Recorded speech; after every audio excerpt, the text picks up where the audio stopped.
எப்படி சிவனுடைய அருள் இல்லாமல் இந்த திருச்சின்னம் இருக்க முடியாதோ, எப்படி அம்பாளுடைய அருள் இல்லைன்னு வைங்க ஸ்ரீசக்கர பூஜை பண்ண முடியாது. அதுக்கு ரொம்ப ரூல்ஸ் ஜாஸ்தி. ஸ்ரீசக்கரம் பண்ணணும்னா அம்பாளுடைய அருள் வேணும். அதே மாதிரி வைணவத்தில் சாலிகிராமம்னு ஒன்று உண்டு. சாலிகிராம பூஜை பண்ணணும்னா பெருமானுடைய உத்தரவு வேணும், இது பண்ணணும்.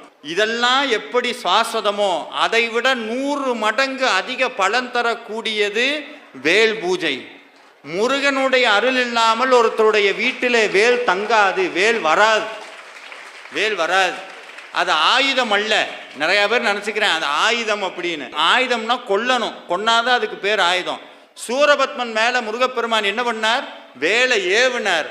வேல் உள்ள போனோன்னு அவன் என்னவா மாறினா சார்? அது வரைக்கும் ஊரே மோசமா பேசின சூரபத்மன் வேல் உடம்புக்குள்ள போன அடுத்த நிமிஷம் ஊரே கும்பிட்ற சாமியை தூக்குற மயிலாக மாறினான்.